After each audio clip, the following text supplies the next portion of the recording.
Welcome to the Good Games Podcast, episode 174. This is a show where we talk about video games and gaming-related things. My name is Frank from Palmento, and I'm your host. And as always, I'm joined by the co-host of the show, Alex Nunez. What's happening, man? So much is happening, Frank. I don't know where to begin. Although... Begin at the beginning. I don't know if I should begin at the beginning. Because I'm going to get to that stuff later. But you know what I'm pondering right now? I'm pondering whether I should hit up the Toys R Us, because apparently they're getting restocked with those SNES Classics on Friday. Ah, I see. Are you going to be part of the crowd waiting online? I don't want to be part of no crowd, Frank. I just want to get in there, get the thing, get out. No fuss. I don't want to be in line and take numbers and all that bullshit. You said apparently, so is it not a sure thing? I have no idea. I just saw like an article floating around, so I don't know if that's, nationwide or whatever, or I don't know how these things work. But I always built in that natural skepticism about how everything is going to happen or fall into place. You're really not going to like, for the record, you're really not going to like the sort of story that I have behind the game that I've played. Okay. This week. So how would I know? Okay. I am intrigued. You've piqued my interest. It's not much. It's not much, but you're gonna hate it. You're gonna hate it. Okay. But, interesting. Yeah, man. Cool. Yeah. Well, I've actually for the first time really delved into Fightcade. Oh yeah. This past week, and Fightcade is pretty legit when everything is when the connection is like working well. Every time, I've only used it a couple times, but every time I get in there, I'm like, how do I work this thing? It is so like complicated sometimes to figure out how to map your controls for each game and all that shit. But yeah.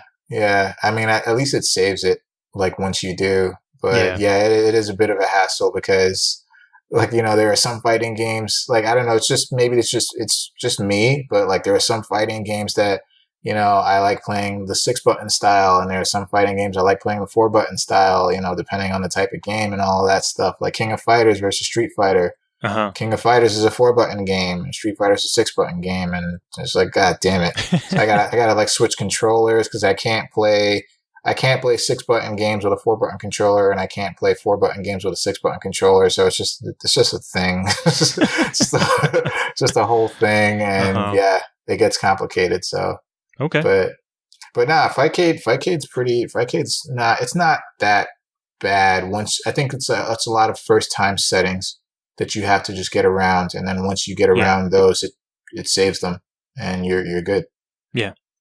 But, it's basically the old GGPO code, right. And I guess the Cannon brothers, or I forget if it's one brother or not that made that thing, but handed it off to whoever's running Fightcade now, and they're keeping it alive, and it works good. Yeah, I remember I played a bunch of Windjammers on that thing. It's it's a beautiful thing.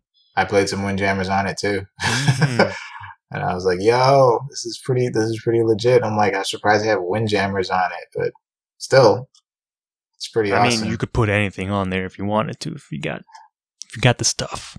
I think. I mean, I'm not sure. Doesn't it depend on what list they have? I believe so. There? I'm not. Yeah, I don't know fully how it all works, but I presume. Yeah, because they have a list. They have like a list of games that they support. I presume, and you can only like load those games onto Fightcade, and then people play with you, and so on and so forth. Mm-hmm. I mean, they got like all the good stuff. They have like all the great fighting games on there.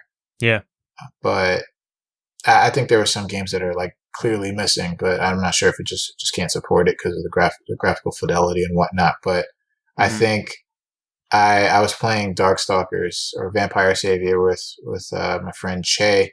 Shout out to Che. That's our friend Chet's older brother, and we were playing Darkstalkers for a long time. And those some great matches, good matches. But nice. I was, and then I played Alpha 3, Alpha 2. I even got a match in Alpha 1. Okay.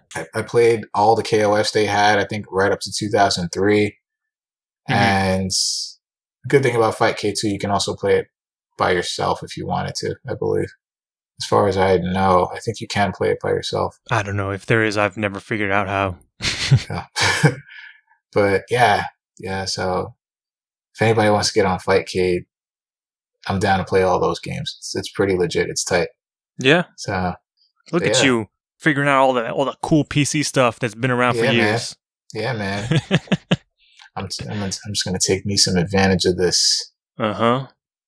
But yeah, I'm slowly building this PC into like the gaming PC that I've always wanted. You know, like I'm really, really haven't touched my consoles in weeks. It's been a long time. it's only natural. You know, it's the hot new thing. It's new to you. Yeah. You want to do all kinds of sorts of cool tricks with it. Yeah. And then all the old stuff falls by the wayside. Yeah. Sorry, guys. Yeah, sorry guys, he didn't mean that. But yeah, it was so Fightcade is a pretty eye-opening experience for me, and I really enjoy it. I was looking at it and I'm like, do I really need a PS3 now? Because the main reason why I still kept my PS3 around was because I had a whole bunch of fighting games on it.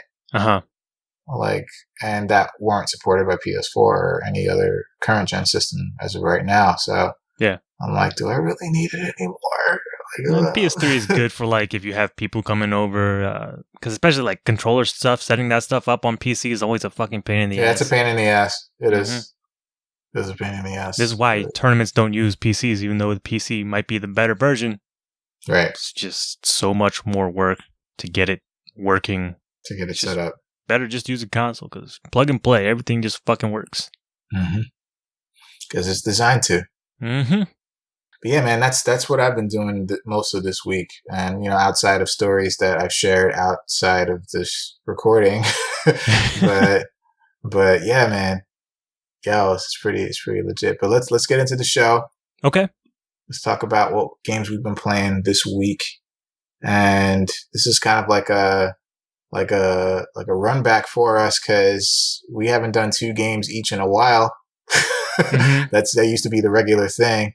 Yeah. But yeah. So you're up first. What you got for us? Well, Destiny 2 came out on PC, so of course I've sunk it did. some time on that. And, okay. I mean, it's Destiny 2. I've said, you know, a lot about Destiny 2, and all of it applies, except there are more pixels on the PC and more lighting effects. And, well, yeah, because, you know, consoles are like 1080p. For you mean in a good way? Okay. Yes. Of course, you meant in a bad way. No. So yeah, you know, I'm playing at 2K because my monitor is native resolution is 2K. So yeah, it looks fucking good. 60 frames a second, solid. Is really good. I don't know. Are you about that 4K life? Can you support that 4K life? I probably could, but I'd have to sacrifice some like graphical fidelity. It's not. I can't turn on all the bells and whistles and do 4K. Okay. I can barely do that at 2K because I did that at the highest setting for Destiny 2, and it wasn't rock solid 60. I was getting 60 in like some quiet areas, but once like action starts happening or just regular shooting, I would dip into like low 50s, and then it might go lower beyond that in certain circumstances. I'm not sure, but okay. But I don't know if this was something that like came over from the beta, but there was like when I launched the game, it had already like preset settings for the graphics and everything, and using those settings, I'm pretty much locked at 60 no matter what. So I switched back from highest settings to custom settings, and I don't know. I guess I don't know if the game does that automatically. It knows like, okay, based on your system specs, this is the ideal experience for you. So I was okay with it. I was like, all right, sure, I'll fucking do it. And I haven't noticed that big of a difference from like the highest settings over to the whatever slightly lower settings I'm using right now. But other than, you know, the frame rate is rock solid at 60, and I'm like happy. This is very cool. But yeah, I don't know. I was kind of toying with the idea too, like how much am I going to play mouse and keyboard? I've been playing about 90% of my time so far mouse and keyboard, but I feel like I'm just gonna get tired after a while. I'm gonna, you know, RSI is gonna set in on my wrist because I'm just using the mouse too much. And Destiny is a game where I'm like moving a lot, so I don't know if I can keep up with like long sessions of mouse and keyboard with like all the crazy stuff that I have to do on there. So, right. But it does support controllers, so I can just like, I don't even have to do anything. I can just, if I don't want to use mouse and keyboard anymore, I just pick up the controller and then, it automatically picks it up. So it's just good to go from there. But yeah, it's Destiny 2. It's prettier. It's probably the definitive version graphics-wise compared to anything else. So yeah, I don't know. I'm kind of curious how long I stick with it if I have, because I definitely know I will be sticking with PS4 to some degree because that's where most of my friends are. I don't know if other people I know are going to play Destiny 2 on PC, so that kind of will determine how long I stay in there or if I maybe pick up some more friends from the clan that I'm in, but who's to say? But yeah, it's pretty as fuck. It is a goddamn beautiful PC port. I am kind of amazed how well it translated over to PC, and they did a bang-up job with this port because it's beautiful. Cool. Yep. Other than that, I played a new game, or at least new to me. I finally delved into Tacoma. Like the city? I guess is kind of named after the city, but yeah, it's exactly spelled like that. But okay. Yeah, it's the follow-up to Gone Home from the guys at Fulbright. I forget if it's studios or what there, but it's Fulbright. Let's just stick with Fulbright. Yeah, that company. So yeah, I played Tacoma, and I think part of like going into it, I was kind of hesitant just because I had just played Adrift not too long ago, and they're like very similar in terms of their setting. Like they're both in space stations and stuff and kind of exploring around. I was like, man, I don't know if I want to do this again. And I think I had heard some stuff like reviews and other people talking about the game that it's maybe not as good as Gone Home, but I really liked Tacoma. I fucking was all over it, man. But yeah, it's very much like Gone Home. You're going into this space station and kind of exploring the area and figuring out what happened, because the setup is you are a subcontractor for this corporation who owns a space station, and they want you to retrieve the ship's AI. So you have to go in there, and the ship also has a bunch of like AR data. So I guess everyone who boards the ship has to kind of put on these like AR nodules, and they kind of attach to the back of your ears, on the back of your neck, and they allow you to like use the AR computer and access or interface with like the ship AI. And that, I guess all that stuff is kind of recorded, all that information, everything that you do on the ship is basically recorded. And it's kind of funny because when you board the ship for the first time, you're asked to sign a EULA, basically saying that, hey, we're going to record everything and you have no rights to, sue us or whatever. And I'm like, oh, this feels too real. Why is this happening? But yeah, and then you sign it. Actually, it was kind of cool the way you sign it. She signs it with actual sign language, like spelling out her name, and then like, okay. Oh, that's cool. Like, I'm like, all right. I don't know. Like, this seems to be like a going thing. Every time she activates certain things, she does it through sign language. I was like, oh, I don't know what any of this means, but I'm assuming it's accurate. But it's kind of an interesting thing. But yeah, you sign away your rights to get on this ship, and yeah, it's I think it was cool. I think it was very cool the way they did everything, and the story is actually super compelling, at least to me.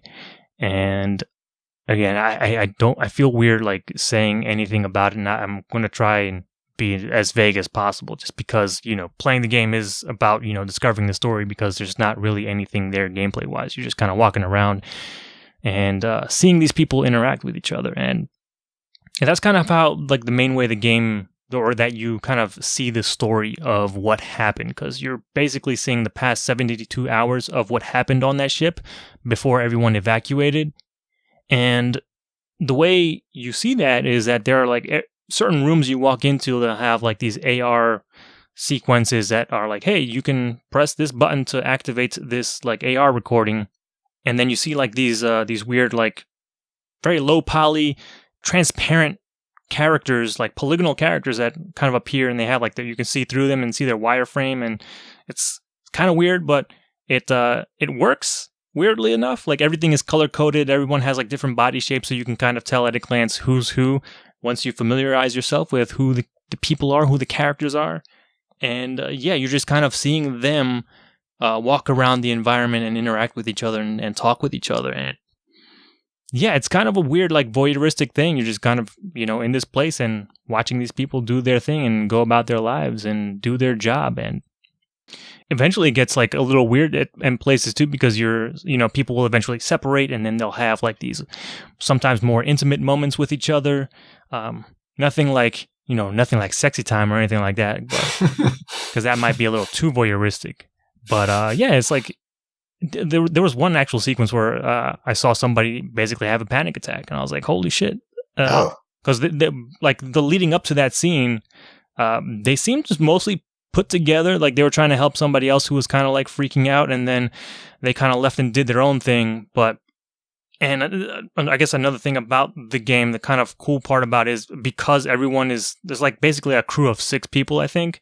And, sometimes they'll all be in the same room together, but sometimes they'll split off. And then you have to kind of decide, like, which storyline do you want to follow? Like, okay, these guys are going off this way and the other people are going that way. So let me follow this first crew and then see what they're talking about.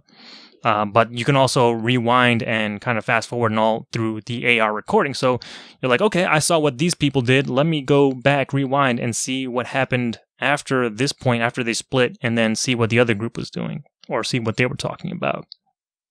So yeah, there's like little sequences like that happen, and it's like, I don't know, it's just fun and interesting to kind of like see different sides of what people are doing at the same time. I don't know, I enjoyed it a lot, but yeah, it's also weird. Like they also weirdly do a lot of world building in this game, which I wasn't expecting.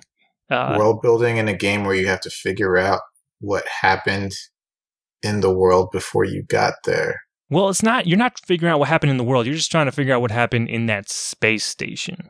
Yeah, no, I mean world, I'm using it figuratively. Uh-huh. Like the space, like the area that you're in. So it's kind of like world building. I don't know, is it for repairs? Is it for like... No, they're not doing... Like, I'm talking about like story-wise, they are building out the world that they occupy. I thought you were talking about like some kind of like customized sort of like, level, like stage layout sort of thing. No, nothing like that. So like there's the space station is basically, I don't know that I fully wrapped my head around it or fully paid attention to what exactly they do, but my understanding is that they are kind of a go-between, and they work for this, like, I guess, hotel or hospitality company. They have a lunar resort on the moon, of course, lunar.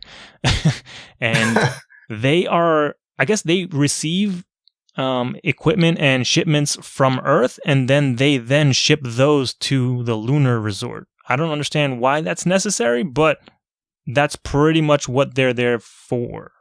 That makes any sense. So it's also, it is kind of mundane. Like at first it starts off with, people just kind of bitching about, work and dealing with office bureaucracy and all that shit. So it's like, okay, these things I can grasp with. I understand this. This makes sense to me, and it's kind of weirdly calming that this is still happening in the future, because I think it takes place in the year 2088. But yeah, in terms of like world building, they're like, I don't know, it's kind of crazy. Like they've kind of built out like what their vision is of the future of the world, and like the countries have changed, and borders have been redrawn and something like that, and flags have changed, and there's a lot of like, I don't know if they just went like super cynical with it, but they have a vision of the future where like, capitalism becomes like super capitalism or something. They refer to being able to pay for things with company loyalty, basically. So like you can basically earn equity by being loyal to certain companies or something. It's bizarre. And you can kind of get penalized for like leaving one company and going to another or something. Like what the fuck is this? This is so bizarre. And it's such a weird minor detail, and like why even bother doing this? But it helps, I don't know, it helps make that world more real and more believable and stuff. But yeah, weird shit like people going to universities named after like big companies like Amazon University and Hilton University. I'm like, oh, okay, this is this is where we're at. Yeah, but they use like fake logos, even though they are using the names. They just make up these like weird generic looking logos. Carnival Cruise Lines is big now. They have an 8-month voyage now to to the orbit of Jupiter and back. So hey, if you got the cash, you can see the sights, see Jupiter, and it's like 24 moons. It's like, okay, this is it's kind of it is just like, it was very surprising for me just to see that level of detail that they put into just the worlds that they're in. They, even for like a story that just is very compartmentalized into this one space station, they built out everything. But it almost, I guess they kind of had to, because they're building these or they're writing these mostly 3-dimensional characters, and they have ties to Earth and everybody on it. So I guess it makes sense to kind of build that out, but it's just something I wasn't expecting, I guess. But yeah, there's nothing much I can say about the journey of what the story is, but things go wrong, and I think the reveal of what happened or what was going on behind the scenes is very interesting. I do like that everybody on the ship has their own backstory that you can kind of delve into. You get to see what that character is like by themselves or with others, and you get to see some of their more interpersonal relationships outside of the ship, and it helps fully draw out what these characters or who these characters are. So I was kind of pleasantly surprised with Tacoma. I liked Gone Home a lot, but I think I might prefer Tacoma to Gone Home. Yeah. Okay. I know Gone Home is more of a personal story. This is more of an ensemble thing. And this, because this whole crew and kind of their journey is what they're doing to get off this ship. But yeah, I don't know. I don't know if it's just a sci-fi thing or what, but it definitely struck a chord with me, and it was very good. Very cool. Yeah. And I guess Gone Home before, it's still very short. It's about 3 or 4 hours to see front to back, and I went to look for pretty much everything I could, so I was very thorough, and still was only about 4 hours or so. Got it. But yeah, Tacoma is if you're at all interested, definitely pick up Tacoma. I think it's still only available on Xbox One and PC, not PS4 yet, but I'm not sure if that's in the cards. But yeah, Tacoma's really good. I really liked it, and I wish I could say more. I wish I could talk to people about the story details and stuff, because some shit happens, and yeah, it's a trip, man. Okay.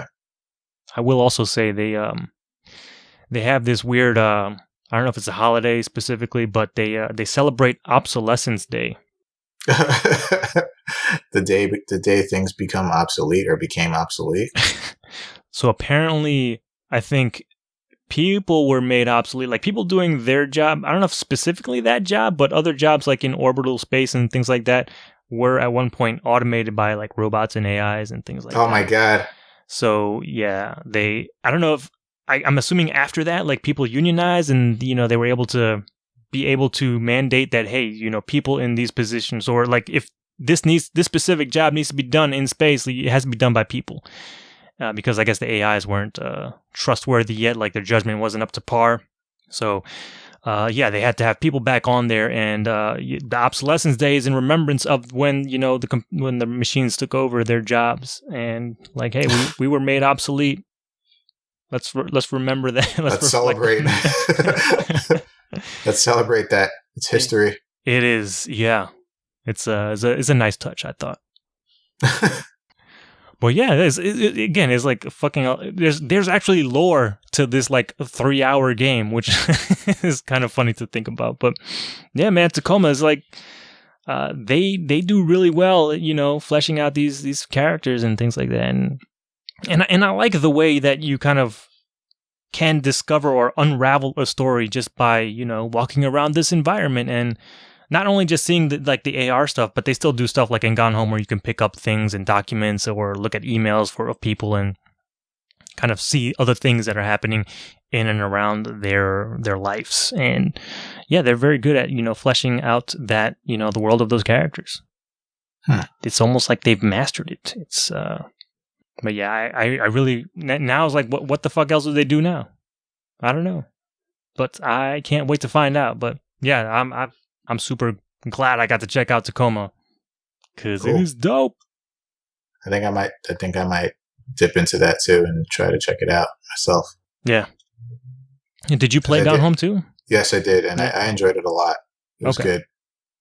And so if you're saying that this is better, I want to see for myself what this is all about. Yeah, like the AR thing is the most unique thing about it, especially compared to Gone Home. But like I was actually surprised how many paper documents there were in the space station. Like we're in the future. Why do we need paper anymore? Why are we still using paper? Yeah. But apparently they are, so. Cool. But yeah, man. Yeah, definitely check out Tacoma if you like Gone Home. It is very good. Cool. So what have you been doing with your time, Frank? Well, so as I alluded to before, so I was kind of at a bit of a crossroads, right? So I was debating whether I wanted to open my SNES Classic or keep it in the box. Because there's a game on it that is only, at the time, was only released on it. And I was like, I really wanted to play this game.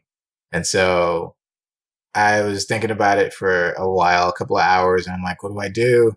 I was at both sides. I'm like, oh man, if I open it, it's cool. It's open. But if I don't open it, I mean, it's still in the box and it still be nice and preserved, So after a while, I found another way.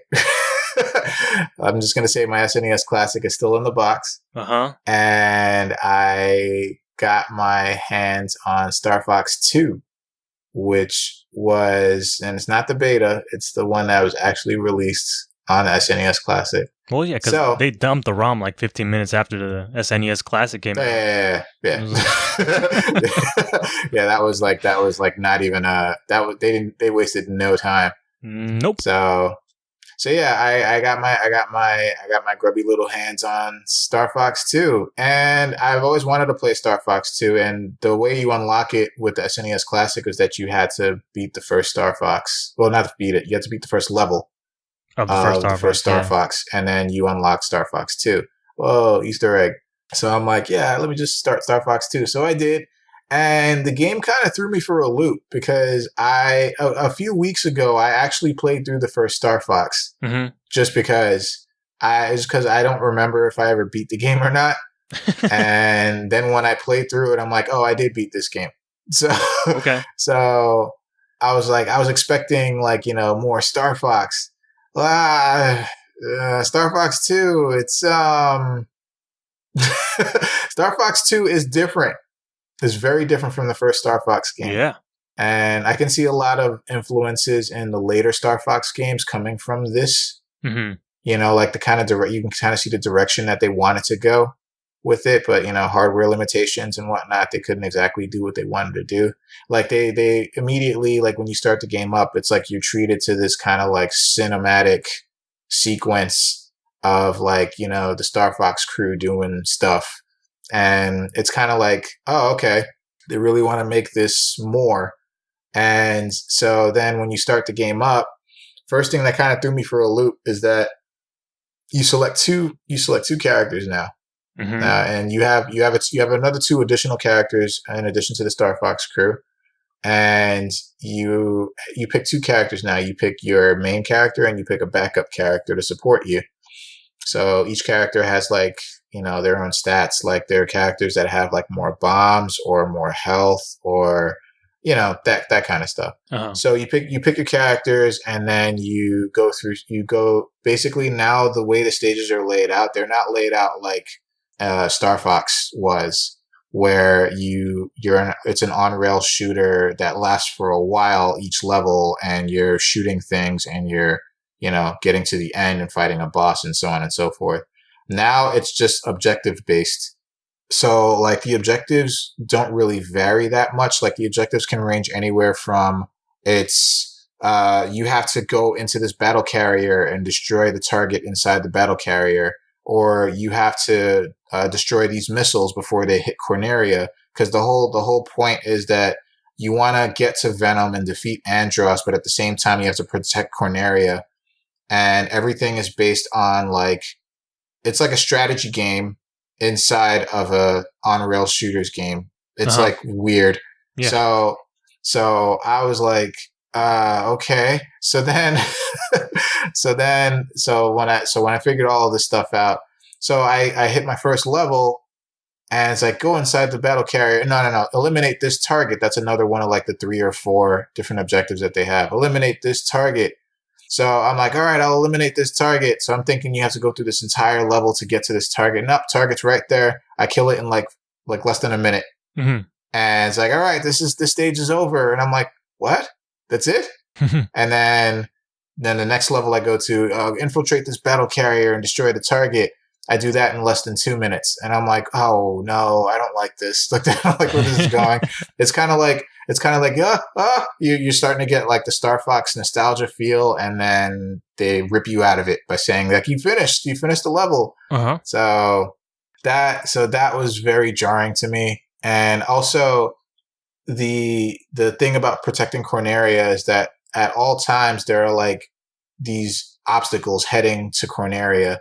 And if Corneria takes 100% damage, it's game over. Mm-hmm. Or if you die a certain amount of times, it's game over. And the thing is, I was like, wait, but there are like certain times where like there were too many obstacles and I couldn't get to them all. And then all of a sudden Andros pulls out this like fucking like planet destroyer laser that it's like the laser is now charging, and he's like automatically like right in front of Corneria. I'm like, where did you get, like, how did you get here so fucking fast?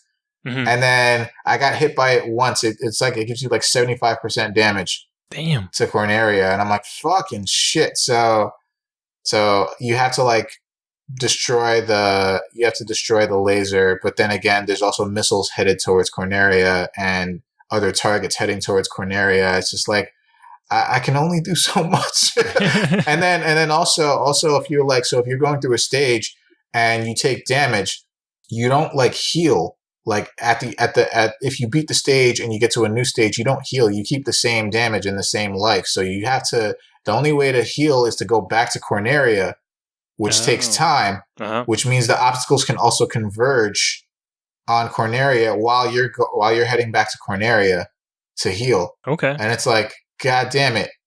Like, this is just like all so different, you know, and I didn't mind it so much, but I did mind the way everything was structured. It just seemed a little all over the place with the, like this, like they kind of had an idea and they didn't really know what to do with it. They really wanted to like do something different, but they didn't execute it very well, in my opinion. So yeah, Star Fox 2 for the most part was very jarring to me. I didn't play the game at all in any way, shape, or form before this past week. Uh-huh. And I was, cause like that's one of the reasons why I really wanted the SNES Classic. I was like, oh, I could play Star Fox 2, like, you know, the whole game. And yeah, it's very different. It's very different.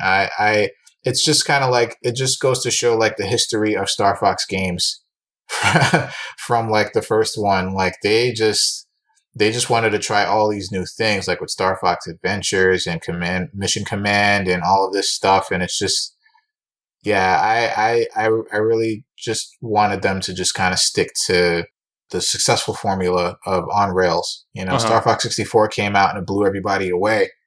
And, you know, Star Fox Zero could have been amazing, but it was a complete like shot for shot reboot of Star Fox 64, and the controls were horrible. So like they really had, I know they really had something with Star Fox Zero, but that was such a disappointment because of those two things. Major factors. Everything else about the game was fantastic. But yeah, Star Fox 2, I was not disappointed, but I was close to being disappointed with it. I don't think it's something that I would like try to actually like go through and beat. You know? But yeah. So what about it do you think they didn't execute on well? Because the way you describe it, it sounds different. It sounds like, you know, like a strategy game, like you said, but I didn't necessarily hear anything bad. Well, as far as execution, I think that like the levels, for example, like the fact that they're objective based and the fact that they put the objectives like right there in front of you. Like there's no build up to your objective. They're like, go to this place, and in this place Your objective is right there. You're landing right on top of your objective. Kill the objective, which takes like seconds to kill like anything in this game. It takes like just seconds to kill anything, and then it's just like you're in and you're out, and it's just like there's no sense of adventure or action or anything. It's just objective met, and then you have to do the strategy part of the game again. And again, this Star Fox game, it's not like we're not at like legit war here. Like this is supposed to be like an action game to me, or of like 4 ships or just your one ship taking on all obstacles, like anything, just shoot anything that moves. Like that's the kind of game that I feel that it's like, and that it should be, and that you don't get the sense of that. Like just when you're like in the middle of a boss battle, let's say, like they threw this like mini boss at me, this like big serpent, right? And I'm thinking, I'm like, all right, it's gonna be a legit boss battle.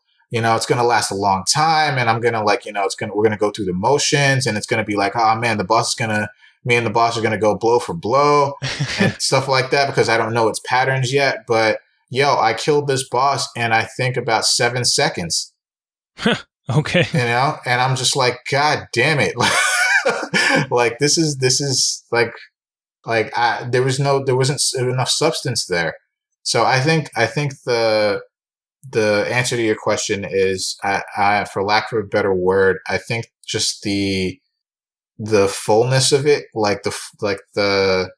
I wanted them to, it needed to be more like, they needed to have like fleshed out stages. You fly through, like you're having conversations with your characters and all of that stuff. None of that is there anymore. It's just like, they're like, here's your objective. We're going to hand it to you on a silver platter, and boom, you're done. And then let's go to the next place. But the thing that you really have to be concerned with is the strategy aspect of it, where it's like, it might be, other people like strategy games. Cool. It's not my cup of tea. So the fact that you're going from an action game from the first game to this game where it's like, it sounds like they're just putting you on the defensive right away, and you just have to react to all these incoming threats. Right. And it's like in the beginning, it's not much coming at you because they want you to get familiar with the game, and they even throw you into an on-rails level, but it doesn't last long. And then before you know it, you're seeing like 5 or 6 missiles on the screen converging on Corneria, and you see the fucking planet destroyer blaster thing that is like right on top of you, and you're like, what? And at the same time, you have to choose, like, what do I do? Which I understand is a part of strategy, but it's like they kind of just throw you in there, and it's like, this is like, this right here is not like from the first Star Fox. And I understand you're trying to do something different, but this is vastly different. Going from an action game to a strategy game is like night and day. It's like, that's like, this is like, whoa, okay, like why was this decision made? I don't know if this was a big reason why the game was unfinished or never released, but I think the only reason was basically competition, because PlayStation was coming out and it had actual 3D graphics instead of 3D graphics. Instead of the FX chip that they kept talking about. You remember that? Yeah. Yeah, but I don't know, just the execution in general of like the genre. I think that's the biggest thing, like the genre, that they didn't understand what genre they wanted out of Star Fox. And that again it shows throughout the history of the series. They kept trying all these different things. Because I understand that. That's something Nintendo does a lot of. Like they don't want to put the same exact thing out there with like minor tweaks. They want to give you like a substantially different experience, which I understand. Respect, yeah. And I understand that they want to innovate. But if you had a success on your hands, and then you tried something new and that didn't work out for whatever reason, why, like, instead of like just trying to genre bend constantly, like maybe you should go back to the drawing board and understand why you were successful in the first place. And didn't they? I mean, Star Fox 64 was largely back to square one. Back to basics. Yeah, and that was successful. Yeah, because they went back to square one. Yeah, it's Nintendo, right? Like fucking Zelda 2 was drastically different from the first Zelda. Then they kind of dialed that back a little bit and came out with Link to the Past, which Link to the Past. Some say is the best game ever made. Yeah. Yeah. I mean, and you know, it's, I don't know. It's to me, I think like that the genre bending of the type of game like this, it didn't fit well to me. And I understand they want to innovate, but I don't know. It just didn't work. It didn't work to me. Uh-huh. But it's not bad. I can see people like really getting into this and really like trying to find the best strategy to, you know, defend Corneria and get to the end without like, you know, with very little casualties as possible. Yeah. But yeah, it's I don't know, it's just not for me personally. Mm-hmm. So, which is fine. But yeah. And it's not bad. And if you get your hands on the SNES Classic, you know, you should try it out. And yeah, you know. You know, it'd be great if I knew somebody that had one that wasn't doing anything with it. I almost did something with it. And you know what? Now that I think about it, I would have been like, it would not have been worth opening the SNES Classic for Star Fox 2. I'm sorry, but it just would not have been. You know, there are other games on there besides Star Fox 2. Yeah, all fantastic games, and I would have had to play through the first level of Star Fox 1, which I love that game. It's a great game. Oh my god, the graphics look so ridiculously bad now. How about that frame rate? It was the best. Oh my god, it was so bad, dude. Like, yep. It's all just terrible. It's all just terribly old and awesome, I guess. But yeah, it was what it was. You know, games are so old now. But yep. You play it for the nostalgia, I guess. And they had some legit like great games on Super Nintendo anyway. Yeah. But yeah, so I've also been playing another game. So when I was going through my ROM search, I came across a game that I had in my collection, and I'm like, oh my god, like I loved this fucking game. I cannot believe that I completely forgot about this game somehow. I think they should have added it to the SNES Classic because the game was fantastic. I don't know if you've ever played it, but I might have. I also played X-Men Mutant Apocalypse. Holy shit. So X-Men Mutant Apocalypse was a Capcom game. This was like right when they were exploiting their license with X-Men. And, you know, right before they made, it was the same year they came out with X-Men vs. Street Fighter. And X-Men Children of the Atom came out, I think, the year before. And I gotta say, X-Men Mutant Apocalypse is like the most X-Men game like ever made. Even more so than like the X-Men arcade beat 'em up game. Like, this is the most X-Men game ever made. Like, everything about it, like the graphics, the look of the characters, they use Jim Lee's art. The music, the stages, the way the special moves, everything they did was just straight X-Men. Uh-huh. Like I fucking loved it. Anytime I was playing this game over this past week, like I was just thinking of like this like weird promo in my head. And it's like, you know, like you are the X-Men, led by Professor Charles Xavier. And together, the five of you have to go through these facilities and beat the mutant apocalypse. So you have X-Clops, the leader, X-Elverine, the wild card, X-Lock, the sexy ninja, X-Bit, the other sexy ninja, but a guy, and Zeist. I was wondering how you were going to do that one. Okay. Zeist. It's Zeist. Oh, my. Yo. Like, it's so X-Men. It's like, together you have to X up these X enemies in these X facilities. Uh-huh. This game is actually really fucking good though. It still holds up very well. It's because the reason why is because it's a side scroller beat 'em up, and each character has like properties. Like, you could feel the difference between like these characters, like judging from just the way they move and their special moves and just their regular punches and kicks. Like, it's so cool. And like, for example, Cyclops is like he's kind of basic, but he has like, the thing I love about this game is like everyone has like at least two special moves. Like Cyclops can shoot if you do a Hadouken motion with a punch, Cyclops shoots his optic blast straight. But if you do an alpha counter motion, he shoots his optic blast while ducking. You know, so I'm like, that's pretty cool. And I'm like, go Capcom. That's, you can put that in there, I guess. Mm-hmm. Like Wolverine does the tornado claw if you do the Hadouken motion with him. Like Gambit throws his cards, it's like really cool. And they also like throw in elements in everyone's levels and for their boss battles as well, that you pretty much need to use your mutant powers in order to like beat them. And it's pretty smart. Like Gambit, for example, or X-Bit, his one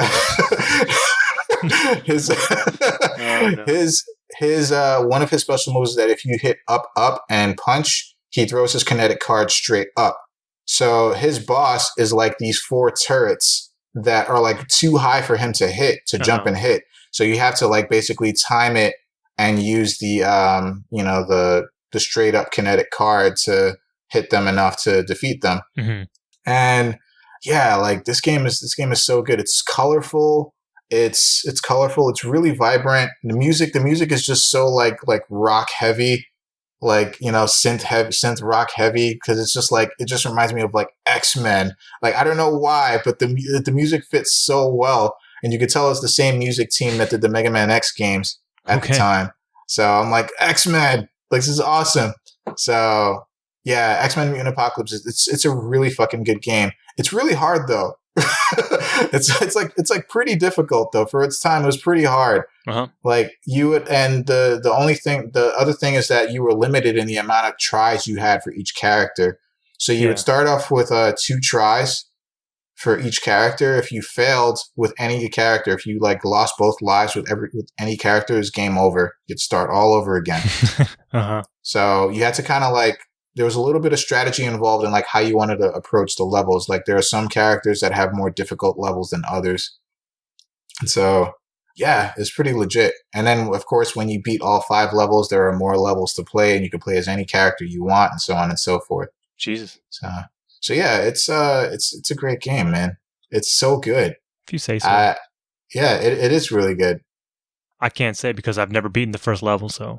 What? Yeah. Wait, the first level for who? Anybody? I don't know. I usually do Wolverine. There's no like introductory level. Like it's like you just pretty much start off with anyone you want. So you did Wolverine? Yeah. Yeah. X-Elverine. His level's pretty hard. His level's pretty hard, but I would say you should start off with Gambit's level. I think his is the easiest. Gambit or Cyclops, their levels are the easiest, but they're not necessarily easy. They're just the easiest. Right. Yeah. So yeah, Mutant Apocalypse. I love that game so much, man. I used to skill the shit out of that game when it was out, man. What about that X-Men on the Genesis? Oh my God, I like that game too, but I thought this was way better. Yeah. I thought this was way, way better. Like that game, I remember that X-Men game was all the craze. When it, like, I just remember all the commercials for it and everything when that game came out, the Genesis one. Yep. But yeah, this was Capcom doing good stuff with the X-Men franchise. That's when they were doing Children of the Atom and this game and X-Men vs. Street Fighter, and it grew into other stuff. But yeah, Capcom was doing their thing with this fucking game. They fucking treated this game so well. And yeah, it's so good. So if you're looking for another solid beat 'em up, X-Men Mutant Apocalypse is a pretty good one, especially if you like the X-Men. It's X-tastic. X. Oh boy. Yeah, no, it really does feel. I don't know. I can't explain it. It just feels like an X-Men game. It's just that X factor. Yeah, man, just using your X factor. It's just with your mutant abilities. Like, it's crazy. It's excellent. Yeah. Zeist. it's too close to yeast, and it's like, no. But his name is Beast. I know it is. But so Zeast. I can't say X-East. You could say that's weird. X-Beast? I don't know. No, X-Beast. Why not? Well, X-Beast does sound kind of cool. Yeah, right? Beast X. I don't know. Beast X. X-Beast. I like X-Beast.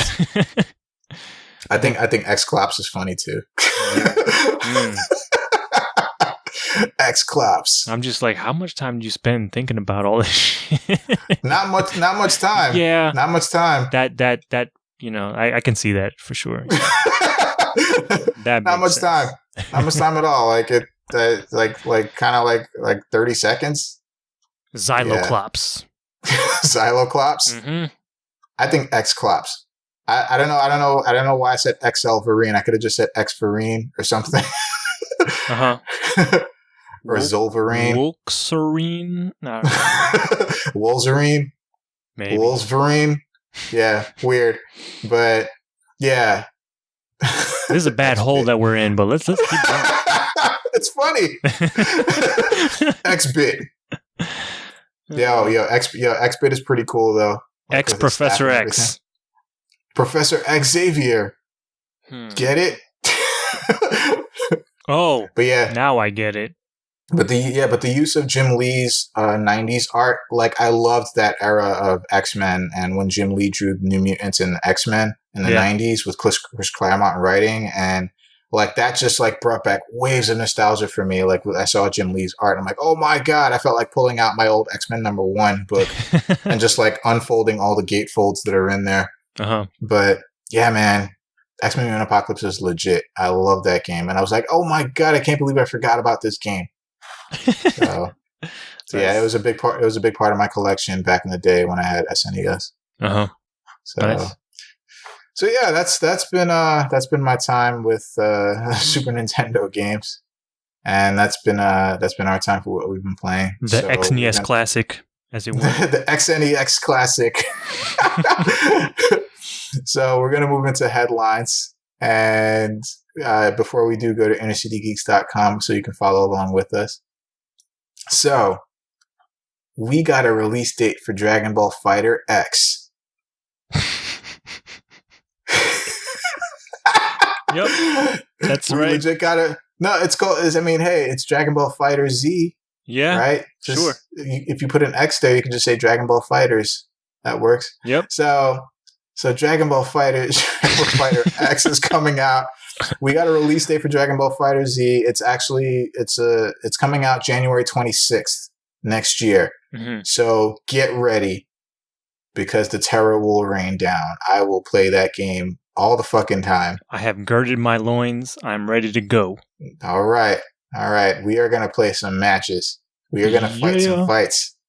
And I hope that anybody listening will join us because we are going to fight some fucking matches. We're going to power up like crazy. It's going to be man. Great. Teleporting, power moves. I can't fucking wait. You don't understand. Mm-hmm. But thing about this though, the DLC is kind of a little off the wall. Like the prices are a little off the wall. You know what? So it was a simpler time back when, the game was in beta and we didn't have to think about the reality of this becoming a box product that you need to buy. But fuck, man, they hit hard.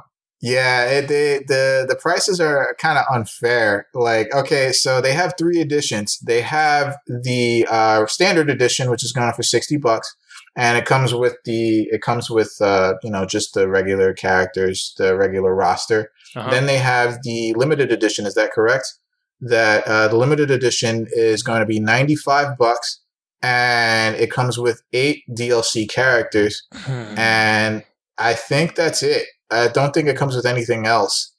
And then they have the Ultimate Edition, which is $130, I think. Christ Almighty! Yeah, it's $129.99. Jesus. That comes with the 8 DLC characters, and it comes with the season pass.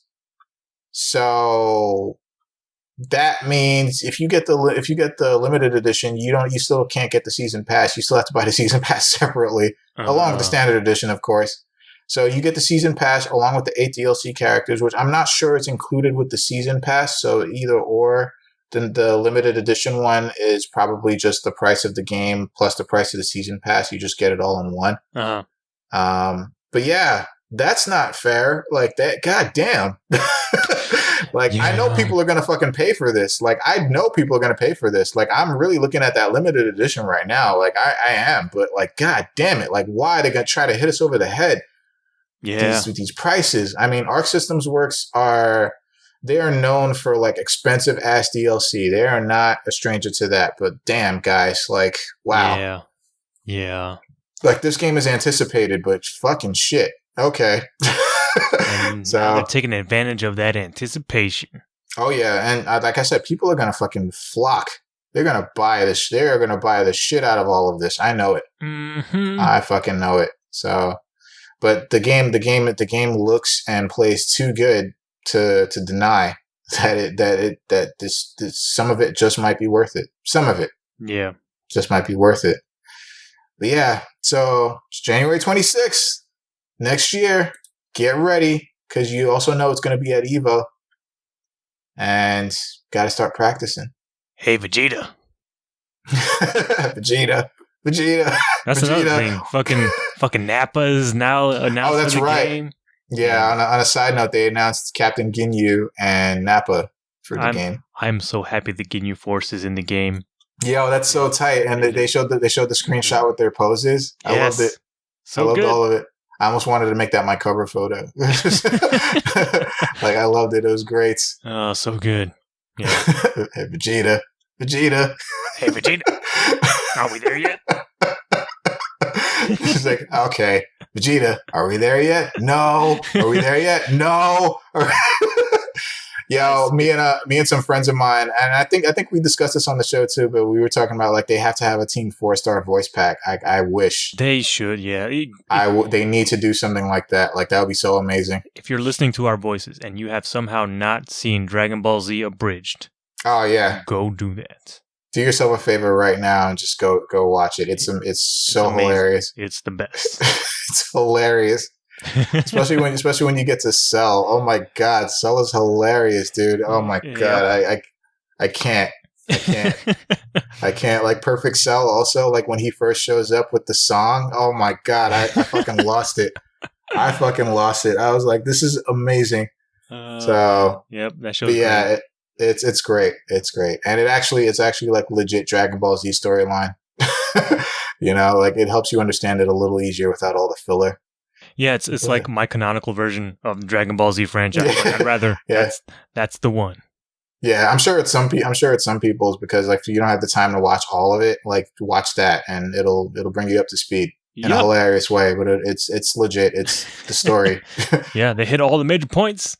Yeah, and they don't leave out anything. Yeah, they don't leave out anything important, and yeah, it's just they have a great time with the source material. It's so good. But all right, so yeah, January 26th. Remember, that's when we get fleeced. Get ready. Oh yeah. So in other news, Shin Megami Tensei 5 was announced, and by Atlas, and it's coming to the Switch, and only the Switch. So Shin Megami Tensei 5 has been a game that's been highly regarded. Shin Megami Tensei, as we all know, we probably know Persona. The Persona games are a spin-off of this series. So this is the main series of, those games. And the last game, Shin Megami Tensei 4 came out in 2013, and it came out for the 3DS, and it was a 3DS exclusive. So it seems like the series is kind of going in the handheld direction for the most part, although with the Switch you can obviously play on the TV. Yeah. But a lot of elements in Persona, for example, come from this game. You know, like the demon negotiation system, for example, came from this game first. And the turn-based combat, like with like seeing your characters or not seeing your characters, that was a thing that Shin Megami Tensei was experimenting with before Persona came out. And yeah, so that, I mean, I'm not sure how much you're into the Shin Megami Tensei games. I have not been into them at all, but because of Persona, I'm actually willing to give this a try. especially with the handheld aspect of it. And people are saying it's pretty good. Okay. The series is really good. And on a side note as well, Persona 5 Ultimate Edition was announced very recently. Once again, it is Persona 5 is Persona 5. It's an amazing game. Like, absolutely amazing game. You are doing yourself a disservice if you haven't played it yet. But the Ultimate Edition is basically a cash grab. Like, it is all the it says it comes with all this DLC and all of these like different items and stuff that you can get with this package. But all of that, I would say like 95% of that stuff is free. Is free right now, and it's also readily available. It's not like it's like limited. It's not like it's not available anymore. Yeah. So yeah, it's not worth it. It's also like really expensive. Of course. It's also I think it's like $90. Wow. Yeah. And it doesn't make any sense if you could just get the regular Persona 5 and just like spend a little time on the PlayStation Network and just get it for free, get DLC for free that you can. Just get that and you'll get it. Yeah, I wasn't even aware there was DLC. For Persona, yeah. There are like outfits, different outfits and different Persona, like Persona from past games that you can also use. Oh, okay. So that also like kind of like fucks with your bestiary, I guess you should say, for a bit, like a little bit. It messes with it a little bit because it's like you have all these Persona and you want to use them to create new Persona. Do you want to use them to like, it's like a whole thing, but it's a useful thing.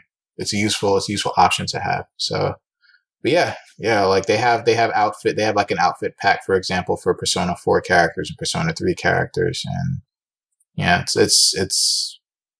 there's a lot of DLC for it. And some of it does cost money, but most of it does not. So, okay. Yeah. So that's, Atlas is kind of, coming on board with some games now. It's kind of rare to see a Persona game and then a Shin Megami Tensei game following closely like this. So yeah. So that was a thing. So back in X news,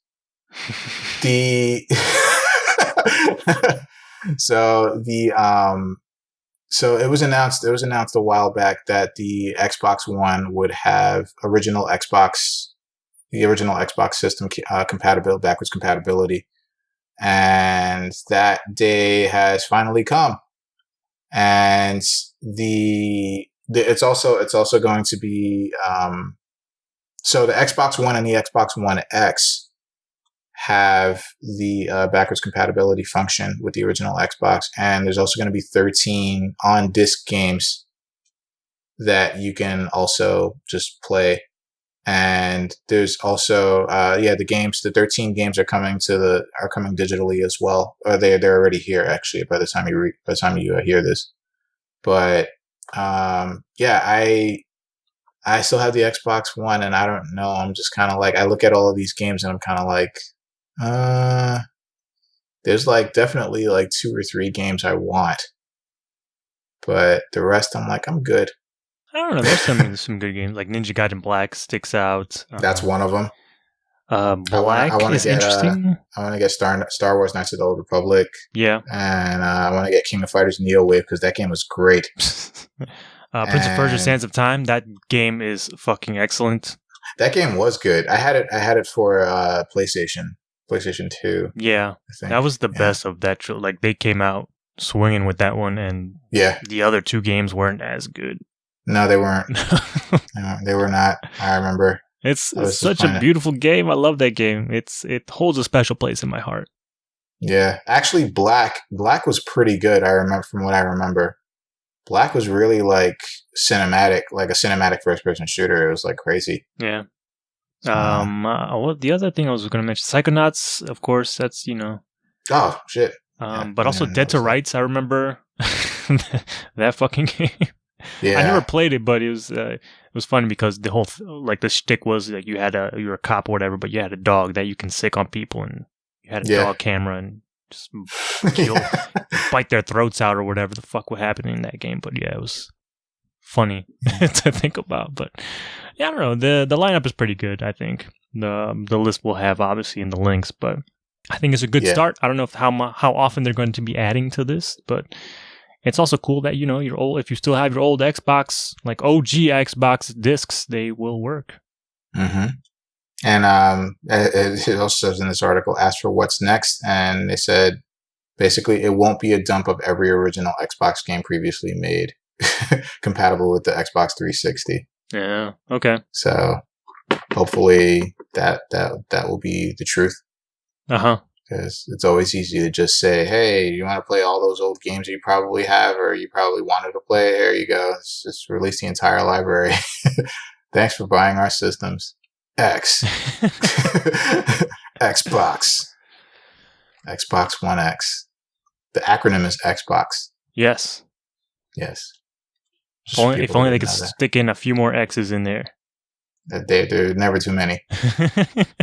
So, and the last bit of news, so Hitman, the game Alex has been raving about, and I'm really gonna get it, I promise.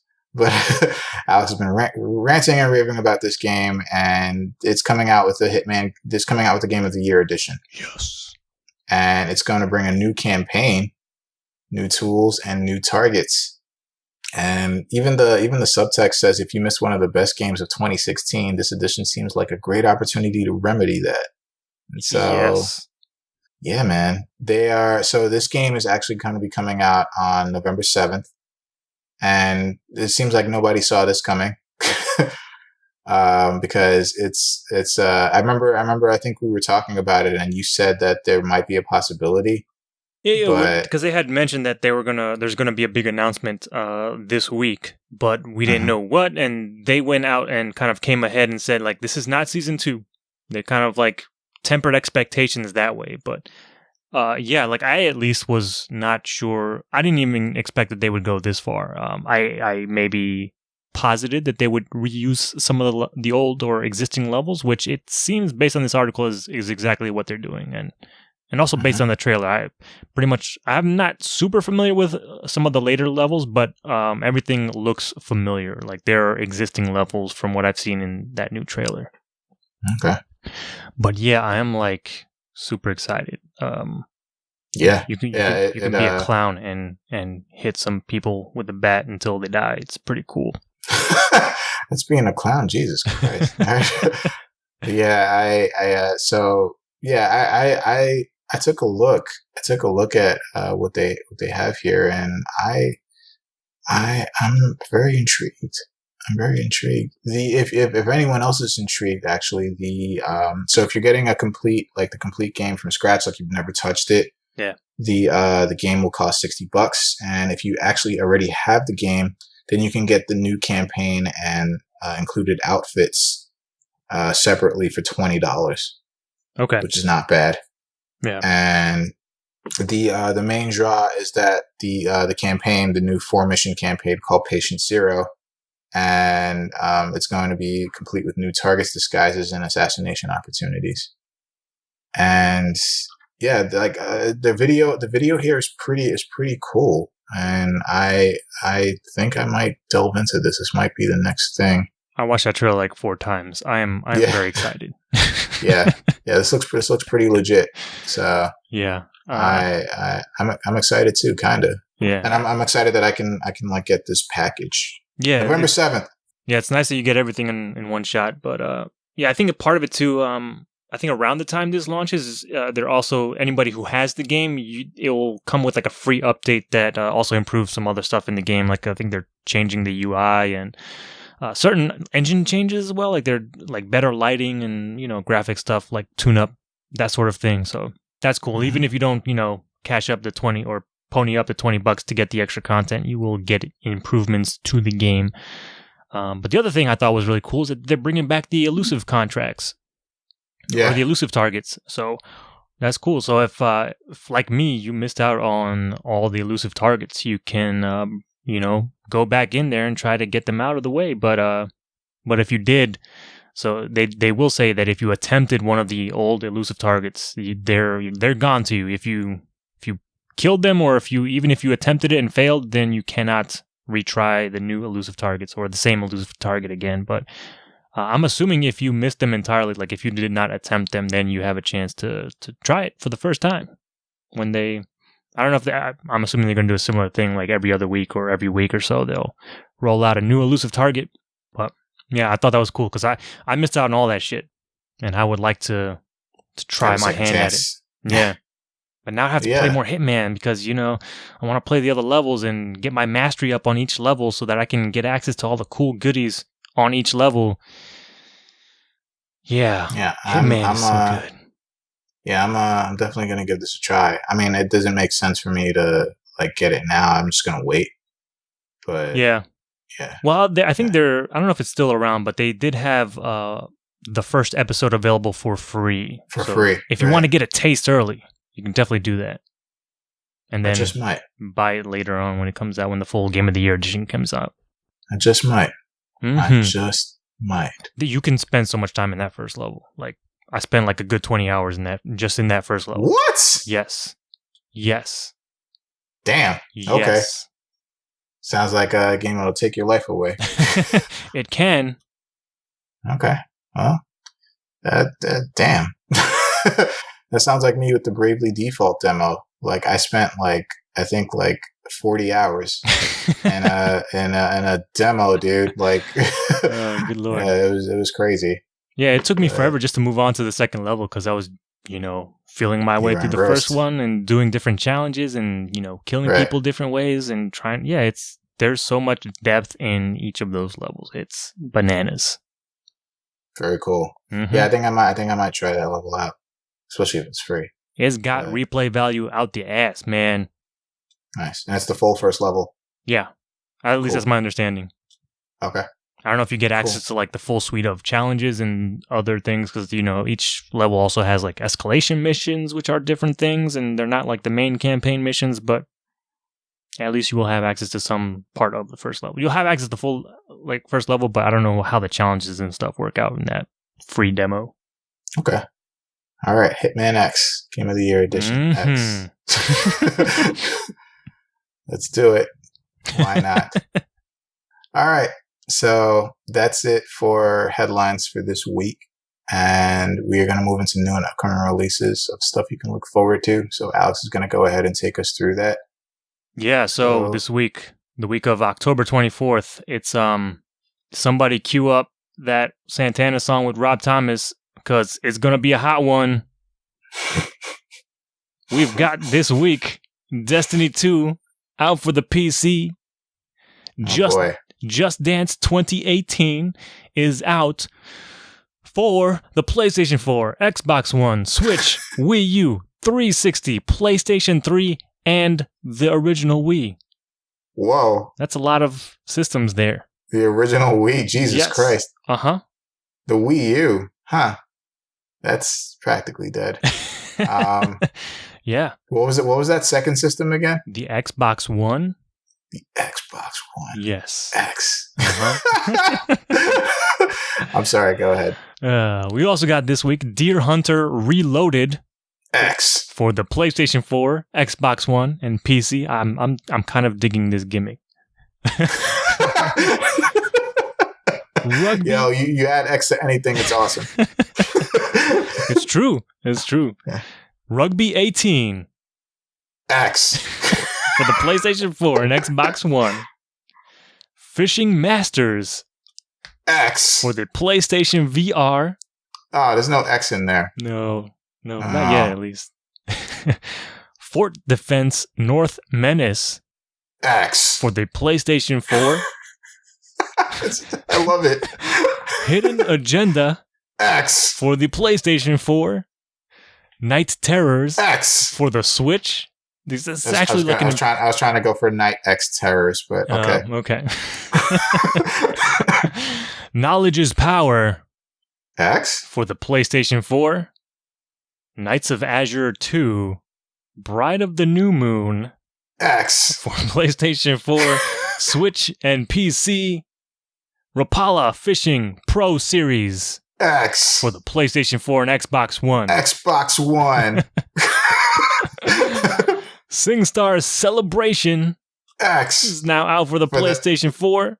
I was going to say the XS4, but that's fine. Okay. No, that doesn't work as well. Or the PX4. No. No? That's too far. That's a bridge. The PS4X? Slay Away Camp. The Butcher's Recut. X. Is out for PlayStation 4 and Xbox One. That sounds cool. The Inner World of the Last Wind Monk. X. That sounds so cool. That's a weird name, yeah. That's out for PlayStation 4. The Mummy Demastered. X. How creative. Is out for the PlayStation 4, Xbox One, Switch, and PC. That actually looks kind of weird. It's like a 2D, almost pixelated art of, and I think it's based on the new Mummy movie that just came out not too long ago. Oh dear. It's made by Way Forward, so the guys that made Shantae and all those games. So right. Maybe it's got some cachet behind it. Who knows? Maybe. We've also got this week We Sing Pop. X. For the PlayStation 4 and Xbox One. Xbox One. Yomawari Midnight Shadows. X. For the PlayStation 4, Vita, and PC. Violet. X. Is out for the Switch. And Zombie Gold Rush. X. Is also out for the Switch. X. That does it for all this week's releases. But on Friday... Oh boy. Friday's fucking banger. Yeah. First up is Assassin's Creed Origins. X. For the PlayStation 4, Xbox One, and PC. Wolfenstein 2, The New Colossus. X. Is out for PlayStation 4, Xbox One, and PC. Rugby 18. X. Is out for the PC. On Friday. Oh boy, here we go. And the end of Frank's life, Super Mario Odyssey X is out for the Switch. X. Oh wow, what a fucking week! But I was telling Alex earlier that Friday, don't look for me. Like don't look for me at all. Like I'm gonna be just obsessed with Mario Odyssey. I'm gonna be playing that for a while. Even your own family will be gone to you. Yeah, forget them. Mm-hmm. it's only temporary. Oh my god! But yeah, that'll do it for this week's releases. Nice. Got a bunch of stuff to look forward to for the weekend for sure. All those X's in the titles too. Yeah, something about those just compels you. Yeah, X's make everything better almost. Yeah, they really do. They really do. Yeah, I'm just saying, X-Men Mutant Apocalypse is just so X-Men. All right. Oh my god, it's so X-Men. It's just so good. It's just like the 90s and the hard rock and, X. Like just, God, it's so X-Men. It's so X that X gonna give it to you? X could give it to you. First we're gonna rock, then we're gonna roll, and we let it pop. Yeah, okay. So we're done with this episode before we get way off track here.